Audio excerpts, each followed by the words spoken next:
Good morning everyone. आज हम अपना सिविक्स का 5th चैप्टर करेंगे। बारिश की वजह से आपकी ऑनलाइन क्लास कैंसिल हो गई थी, लेकिन आपको मुझे वीडियो भेजनी थी तो मैंने इसलिए इस चैप्टर की वीडियो बनाई है आपके लिए। 5th चैप्टर की वुमेन चेंज द वर्ल्ड, मतलब जो औरतें हैं उन्होंने कैसे दुनिया को बदला है, इस चैप्टर में हम वही डिस्कस करेंगे। In the previous chapter we saw how women's work in the home is not recognised as work. कि लास्ट चैप्टर में हमने क्या पढ़ा था कि जो औरतें काम करती हैं उनके काम को काम नहीं माना जाता। ठीक है, वो घर का काम करती हैं, उस काम को बहुत सारे लोग हैं उसको काम नहीं मानते हैं।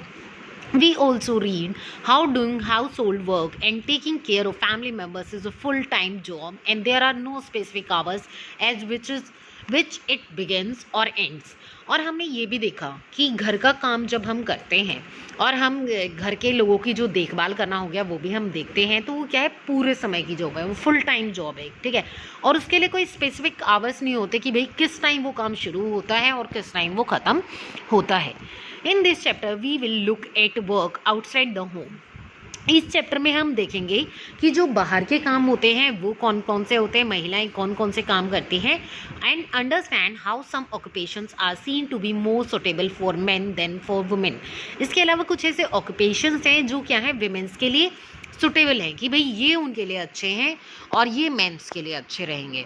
We will also learn about how women struggle for equality. इसके अलावा जो वुमेन्स हैं, जो औरतें हैं, वो कैसे इक्वालिटी के लिए स्ट्रगल कर रही हैं।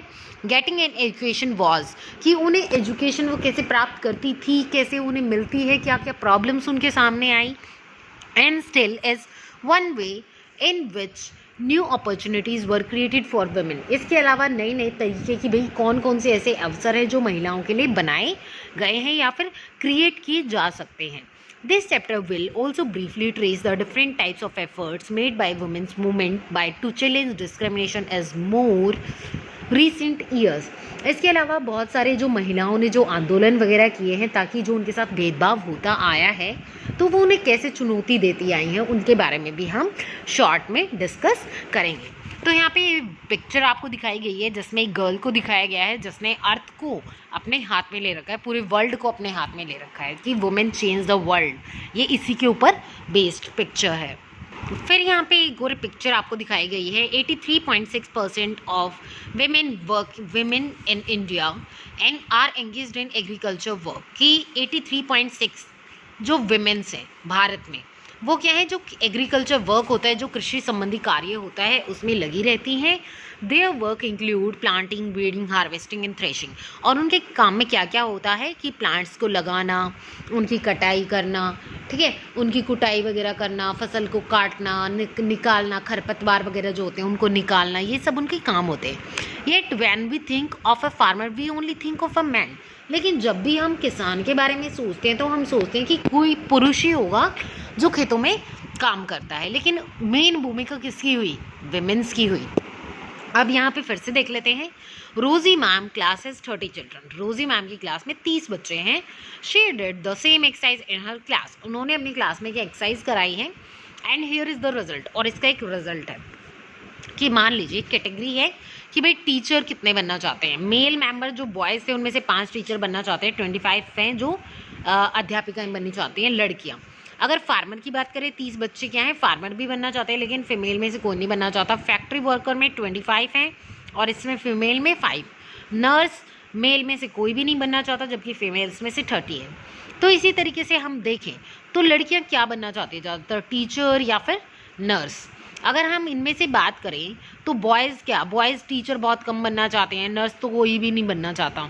अगर पायलट की बात करें या फिर फार्मर या फिर साइंटिस्ट वगैरह इनकी बात करें तो लड़कों की यहाँ पे जनसंख्या हमें ज़्यादा देखने को मिलती है इसके मुकाबले में। तो अब इसी टॉपिक को आगे लेके चलते हैं। Fewer opportunities and rigid expectation. कि क्या होता है, बहुत कम अवसर मिलते हैं और इसके अलावा जो अपेक्षाएं होती हैं, उनसे जो उम्मीदें होती हैं वो क्या होती है, काफ़ी कठोर होती हैं। A lot of children in Rosie Ma'am's class drew women as nurses and men and as army officers. तो यही बताया गया कि जो रोजी मैम की क्लास थी उसमें से बच्चों ने क्या किया, जो नर्स के लिए जो महिलाएं थी उन्होंने अपने आप को चुना कि भाई नर्स बनना चाहते हैं वो लोग। और पायलट के रूप में क्या है, जो पायलट के या फिर आर्मी ऑफिसर्स के रूप में कौन बनना चाहते हैं, जो लड़के हैं वो बनना चाहते हैं। The reason they did this is because they feel that outside the home too women are good at only certain jobs. तो उन्हें ये क्यों लगा कि भाई वो आर्मी ऑफिसर्स ही बनेंगे या फिर लड़कियां नर्सेज या टीचर्स ही बनेंगी? क्यों? क्योंकि उन्होंने अपने घरों के आसपास या अपने घर में वो चीज़ें फील की हैं कि भाई जो वुमेन्स होती हैं उनके लिए कुछ सर्टेन जॉब्स होती हैं. जैसे एग्जांपल देखें, many people believe that women make better nurses because they are more patient and gentle. कि जो वुमेन्स होती हैं वो ज़्यादा अच्छी नर्सेज बन सकती हैं. क्यों? क्योंकि उनमें पेशेंस होता है, काफ़ी पेशेंट होती हैं, वो धैर्य होता है और काफ़ी विनम्र होती हैं वो. This is linked to the women's role within the family. Similarly, it is believed that science requires technical mind and girls and women are not capable of dealing with technical things. जबकि दूसरी चीज़ें देखिए, जो science की चीज़ें होती हैं उनमें क्या है, काफ़ी दिमाग तेज़ होना चाहिए. टेक्निकल मतलब तकनीकी दिमाग तेज़ होना चाहिए. और जो गर्ल्स और वुमेन्स होती हैं, माना जाता है उनके पास टेक्निकल जो नॉलेज होती है वो कम होती है. तो ये क्या है, एक सोच बन चुकी है कि लड़के जो हैं ज़्यादा इंटेलिजेंट होते हैं साइंस मैथ्स इनमें लड़कियों के मुकाबले. Because so many people believe in the stereotype. तो ये चीज़ें क्या है, स्टीरियोटाइप, ये रूढ़िवादी धारणाएं हैं जिनमें लोग क्या करते हैं, विश्वास करते हैं. Many girls do not get the same support that boys do to study and train to become doctors and engineers. Girls को क्या है, वो सहारा नहीं मिल पाता, वो सपोर्ट नहीं मिल पाता है जो लड़कों को मिलता है पढ़ने के लिए. ठीक है, या फिर डॉक्टर्स वगैरह बनने के लिए उन्हें जो सपोर्ट मिलता है, लड़कियों को वो सपोर्ट अपने फैमिली से नहीं मिल पाता है. In most families, only girls finish schools. They are encouraged by their families to see marriage as their main aim in life. बहुत सारी लड़कियां हैं जो क्या करती हैं, पढ़ाई तो जाती हैं लेकिन आखिर में ये मान लिया जाता है कि भाई कल को तुम्हारी शादी ही करनी है. ठीक है, यही तुम्हारे जिम का लक्ष्य है कि तुम्हारी कल को शादी होनी ही होनी है. तो ये कुछ क्या है, स्टीरियोटाइप्स है. मतलब गर्ल्स को बिल्कुल कुछ समझा ही नहीं जा रहा है. It is important to understand that we live in a society in which all children faces pressures from the world around them. तो हमें ये चीज़ बहुत समझनी पड़ेगी कि जो जिस सोसाइटी में हम लोग रह रहे हैं वहाँ पे क्या है, बच्चों के ऊपर भी बहुत ज़्यादा प्रेशर है, आसपास के लोगों का, घर वालों का, ठीक है, टीचर का. और मतलब कि भाई ये तुम्हें ये बनना है, पापा कुछ और कहते हैं, मम्मा कुछ और कहती हैं, रिलेटिव्स कुछ और कहते हैं.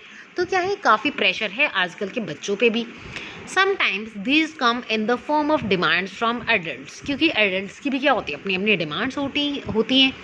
At other times they can just be because of unfair teasing by our own friend. इसके अलावा क्या होते हैं, फ्रेंड्स वगैरह भी बहुत बार चिढ़ाने लग जाते हैं कि अरे तुम तो ये बनना चाहते हो, अरे तुम तो ये बनना चाहते हो. Boys are pressurise to think about getting a job that will pay good salary. लड़के क्या सोचते हैं कि तुम्हें एक ऐसी जॉब पानी है, पढ़ लिख के ऐसा बनना है, ऐसी जॉब पानी है जिसमें अच्छी सैलरी मिले.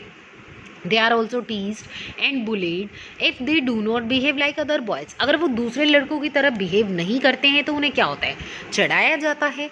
You may remember that in your class 6 book you read about how boys at early age are encouraged not to cry in front of others. आपने क्लास 6 की बुक में भी पढ़ा होगा, उसमें भी क्या बताया गया था कि लड़के दूसरों के सामने रोते नहीं हैं, लड़के कमज़ोर नहीं होते हैं. मतलब ये एक बात बताई गई है. तो यहाँ पे क्या है, ये बहुत गलत है. अब हम एक छोटी सी यहाँ पे एक जेवियर है उसकी स्टोरी पढ़ेंगे. Xavier was happy with the result of his class 10th board exam. Class 10th board के एग्जाम्स हुए हैं Xavier के और वो काफ़ी खुश दिखाई दे रहा है. Though his marks in science and maths were not high, उसके मैथ और साइंस के मार्क्स काफ़ी अच्छे नहीं आए हैं, बल्कि बाकी उसकी सब्जेक्ट जो उसका फेवरेट सब्जेक्ट है हिस्ट्री और लैंग्वेजेस, उसमें उसके अच्छे मार्क्स हैं. मतलब जो इंग्लिश, हिंदी और हिस्ट्री में उसकी काफ़ी अच्छे मार्क्स आए हैं. जब उसके पेरेंट्स रिपोर्ट कार्ड देखते हैं तो वो देखते ही क्या बोलते हैं, my goodness Xavier you have manage only 65% in maths. कि तुम्हें सिर्फ मैथ्स में 65% मार्क्स ही आए हैं, तुम्हें फिजिक्स तो तुम ले ही नहीं सकते हो, तुम्हारे फिजिक्स में भी कितने कम मार्क्स हैं. I know mama but it's okay. मम्मा मैं बहुत अच्छे से जानता हूँ लेकिन कोई नहीं, because I don't want to take maths और साइंस. मैं मैथ और साइंस लेना ही नहीं चाहता, मैं तो हिस्ट्री पढ़ना चाहता हूँ. Why do you want to take history. तुम हिस्ट्री क्यों पढ़ना चाहते हो. Think about your future. अपने फ्यूचर के बारे में सोचो. You have to get a great good job. तुम्हें एक अच्छी जॉब प्राप्त करनी है. History will not help, it has no scope. History तुम्हारी कोई मदद नहीं कर पाएगी, इसमें कोई स्कोप नहीं है. But I don't like math और साइंस. लेकिन मुझे मैथ और साइंस पढ़ना बिल्कुल भी पसंद नहीं है. Be sensible son, take maths and you can study computer side by side, तो जो market for computers is very good. फिर उसकी मम्मी कहती है कि तुम समझदारी से काम लो बेटा, तुम मैथ्स ले लो और साथ साथ में कंप्यूटर सीख लेना, कंप्यूटर सीखने से जॉब आसानी से मिल जाती है, उसकी मम्मा का ये मानना था। तो यहाँ पे क्या समझ में आया, बच्चे के ऊपर किसका प्रेशर है, फैमिली का प्रेशर है। फैमिली सोच रही होगी कि भाई हमारा बेटा अगर हिस्ट्री पढ़ेगा तो उसका कोई स्कोप नहीं है, लेकिन ऐसा थोड़ी है, स्कोप तो बहुत अच्छा है, आगे जाके बहुत टीचर भी बन सकता है वो हिस्ट्री का, लेक्चरार भी बन सकता है वो हिस्ट्री का। और मतलब उसे नॉलेज होगी तो कॉम्पिटिटिव एग्जाम में क्या होते हैं, बहुत सारे क्वेश्चंस होते हैं, यूपीएससी के जो एग्जाम्स होते हैं उनमें एसएसटी सबसे मेन होती है, पॉलिटिकल साइंस, हिस्ट्री, जियोग्राफी, इनमें से ज़्यादा क्वेश्चन आते हैं, स्कोप तो बहुत ज़्यादा है। लेकिन उसके पेरेंट्स वहाँ पे क्या सोच रहे हैं, मैथ और साइंस सोचते हैं कि भाई ये टफ सब्जेक्ट है तो इनमें जॉब भी काफ़ी अच्छी मिल सकती है, उनका ऐसा मानना है। तो ये क्या है, उनके दिमाग में एक चीज़ बैठ चुकी है। लेकिन वहाँ पे क्या है, बच्चे को क्या प्रेशराइज किया जाना चाहिए, बिल्कुल भी नहीं किया जाना चाहिए। एक स्टोरी ये थी, एक और स्टोरी पढ़ते हैं अब हम, ब्रेकिंग स्टीरियोटाइप्स, मतलब जो रूढ़िवादी धारणाएं हैं उनको तोड़ना। इंजन ड्राइवर्स आर मैन, कि जो इंजन, रेल का जो इंजन चलाता है वो क्या होता है, आदमी ही चलाते हैं, ठीक है। तो एक झारखंड की रहने वाली थी, लक्ष्मी लाकड़ा नाम था उसका, एक लड़की थी, वो 27 ईयर्स ओल्ड की थी, ठीक है। वो झारखंड में रहती थी, वो एक आदिवासी फैमिली से क्या थी, बिलोंग करती थी। तो वो एक पहली विमेन थी जिसने, जो उत्तरी भारत में जो रेलवेज, मतलब जो रेल चलती थी उसकी पहली इंजन ड्राइवर थी। कौन, महिला जो पहली इंजन चालक थी ना, वो यही थी। Lakshmi parents are not literate, कि जो लक्ष्मी के पेरेंट्स थे वो पढ़े लिखे नहीं थे, उसने काफ़ी स्ट्रगल किया है, वो घर का काम भी करती थी, बाहर का काम भी करती थी, वो सरकारी स्कूल में पढ़ती थी और घर से सरकारी स्कूल में आगे पढ़ के आती, फिर आते ही घर के जितना भी काम होता था वो भी करवाती और बाकी जो रिस्पॉन्सिबिलिटीज़ होती थी वो भी करवाती थी। और वो उसने बहुत मेहनत की और उसने इलेक्ट्रॉनिक्स जो है उसमें उसने डिप्लोमा हासिल कर लिया। डिप्लोमा हासिल करने के बाद उसने रेलवे बोर्ड एग्ज़ाम्स हुए और वो पास हो गई पहले ही अटेम्प्ट में। तो लक्ष्मी कहती है कि मुझे चैलेंजेस, चुनौतियाँ बहुत पसंद है। जब भी कोई कहता है कि लड़कियाँ ये काम नहीं कर सकती हैं तो मैं वहाँ पे एकदम से उठ के खड़ी हो जाती हूँ और कहती हूँ क्यों नहीं कर सकती है लड़कियाँ, मैं तो ये काम कर सकती हूँ। तो लक्ष्मी ने क्या किया है, लक्ष्मी यही कहती है कि लड़कियाँ किसी से कम नहीं है, ठीक है। लक्ष्मी क्या कहती है कि जीवन में अगर आगे बढ़ना है तो हमेशा जितनी भी चुनौतियां आती हैं उनसे निपटना चाहिए, चुनौतियों को हमेशा स्वीकार करना चाहिए और उन चुनौतियों को क्या करना चाहिए, हराना चाहिए। तो इस तरीके से क्या हुआ, उसने जब इलेक्ट्रॉनिक्स लिया उसने तभी डिसीज़न ले लिया था कि भाई वो क्या करेगी, एक आगे बढ़ेगी और इसी में आगे अपना स्कोप बनाएगी, आगे अपना फ्यूचर बनाएगी। तो वो एक दिन क्या हुई, इंजन ड्राइवर बन गई।